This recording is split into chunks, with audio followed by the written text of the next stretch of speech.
Élèves de seconde, bonjour. Dans cette leçon, nous étudions la loi des mailles, loi établissant des relations entre tensions dans un circuit. Nous irons un peu plus loin que le programme de seconde en considérant un circuit comportant un peu plus que deux mailles. Nous avons vu que la tension est toujours définie entre deux points.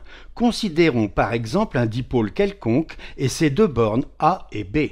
Nous définissons la tension U entre A et B comme la différence d'une propriété électrique du point appelée potentiel et notée V majuscule. Nous avons tension entre A et B, UAB, égale VA potentiel en A moins VB potentiel en B.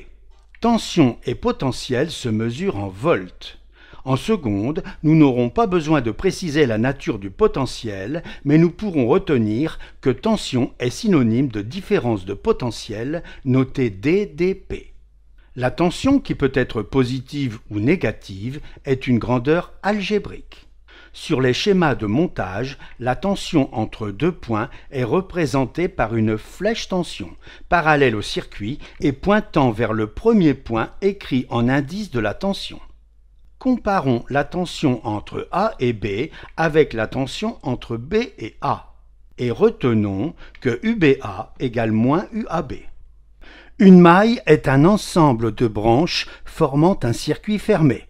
Par exemple, les trois branches AB, BC et CD ne forment pas un circuit fermé et ne constituent pas une maille. Cette fois, l'ensemble est fermé et constitue la maille ABCA.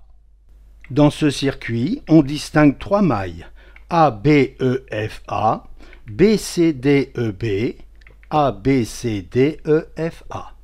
Pour identifier une maille, on nomme les points rencontrés en faisant le tour complet, donc avec un point d'arrivée identique au point de départ.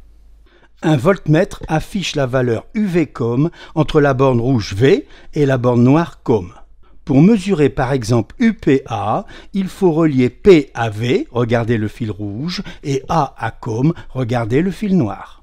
Nous mesurons UPA égale 0, nous avons déjà vu que la tension aux bornes d'un fil est nulle. Mesurons en volts UAB égale 1,993, UBC égale 0,996, UCD égale 1,462, UDN, tension aux bornes d'un fil, égale 0. Nous avons mesuré toutes les tensions entre P et N dans la branche de droite, mesurons UPN dans la branche de gauche. La mesure dépasse les 2 volts du calibre. Il faut utiliser le calibre suivant, 20 volts. Nous lisons alors avec perte de précision 4,46 volts. Faisons un peu de place et ajoutons toutes les tensions mesurées dans la branche de droite. On obtient 4,451 volts, valeur très proche de celle de UPN. Aux incertitudes de mesure près, nous reconnaissons la loi d'additivité des tensions vue dans les classes précédentes. La tension aux bornes de l'ensemble des dipôles branchés entre P et N est égale à la somme des tensions aux bornes de chaque dipôle. Remarquons que nous n'avons que des signes plus, les correspondances AA, BB, CC, DD. Première lettre P, dernière lettre N, dernière lettre N. La loi est une relation de Schall. Remarquons enfin que la flèche tension UPN va de N à P et que les autres flèches mises bout à bout dans le même sens vont aussi de N à P. La loi des mailles est un cas particulier de la loi d'additivité des tensions. Reprenons la loi d'additivité précédente et soustrayons UPN aux deux membres. Le membre de gauche est nul. Cette expression, à cause du signe moins, ne ressemble pas à une relation de Schall, mais nous pouvons transformer le premier terme de l'expression et la flèche tension correspondante. Que des signes plus? Correspondance lettre à lettre, nous reconnaissons la relation de Schall avec N comme première lettre et dernière lettre. Cette expression, égale à UNN, est bien nulle. Ce cas particulier de loi d'additivité des tensions, quand on fait le tour complet de la maille, est appelé loi des mailles. L'écrire sous forme d'une relation de Schall est un moyen de vérifier sa validité, mais nous ne le ferons plus désormais. Revenons à la situation initiale avec flèche tension UPN et moins UPN en début d'expression. Et voyons la méthode pour établir la loi des mailles, donc retrouver cette expression obtenue expérimentalement. Choisissons d'abord un point de départ et d'arrivée, n par exemple. Choisissons ensuite un sens de parcours de la maille, sens des aiguilles d'une montre par exemple, dit sens horaire. Remarquons qu'il n'y a aucune corrélation entre le sens de parcours de la maille et le sens du courant que nous pouvons d'ailleurs ignorer.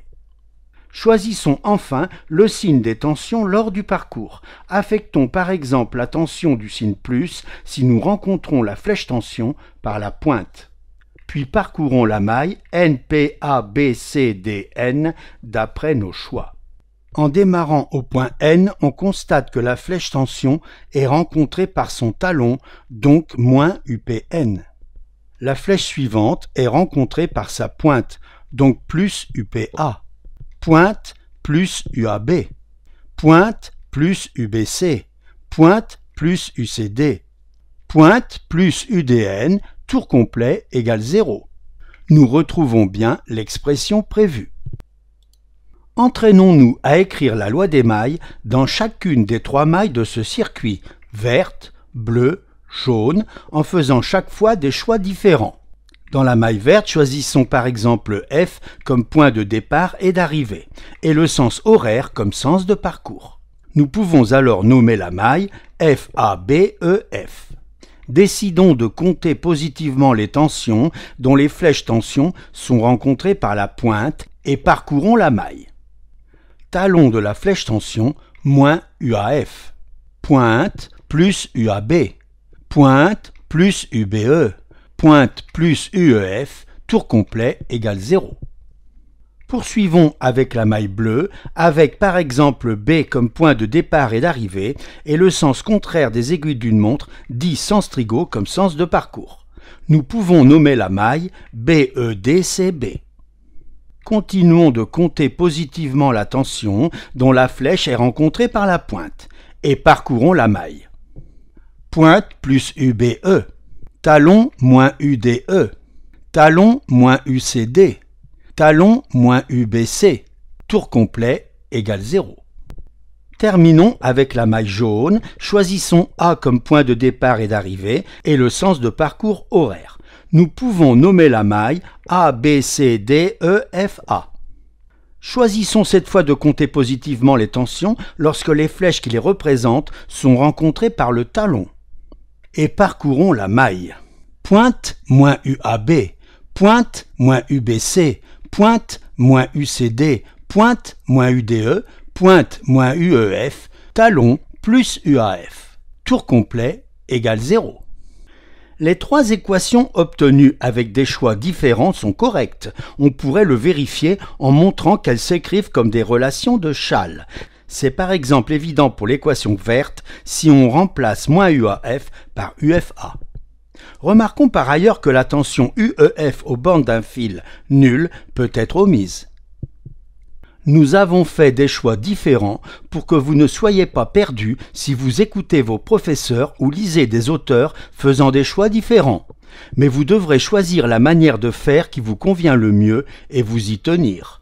Dans nos leçons, nous choisirons le sens horaire et les tensions positives si la flèche est rencontrée par la pointe. Terminons par un exercice. Voici un circuit un peu plus complexe que les précédents, comprenant un générateur et 7 dipôles quelconques. Notons UG la tension UPN aux bornes du générateur G, UG égale 12 volts.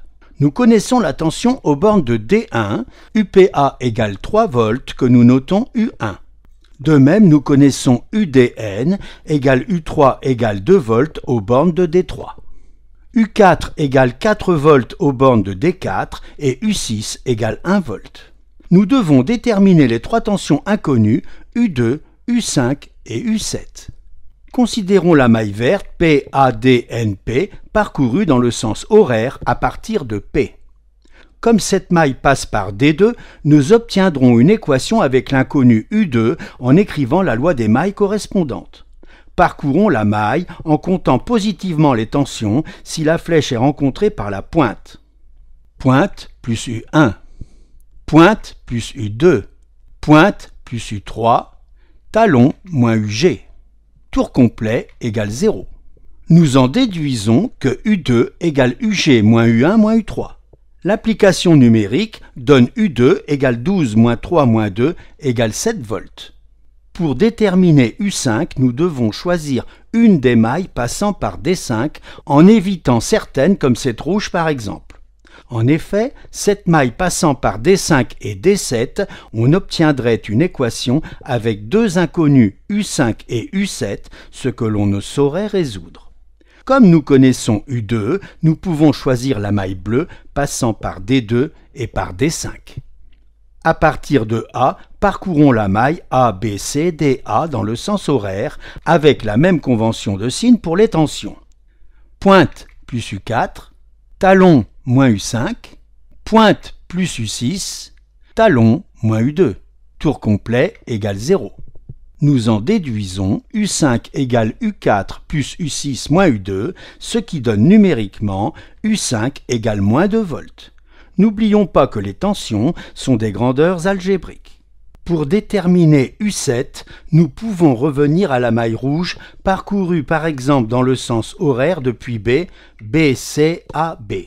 Talon moins U5, talon moins U7, pointe plus U4, tour complet égale 0. D'où U7 égale U4 moins U5 égale numériquement 6 volts. Je vous laisse vérifier la cohérence des résultats en parcourant des mailles non utilisées encore comme celle-ci. Voilà. La leçon est terminée. À bientôt.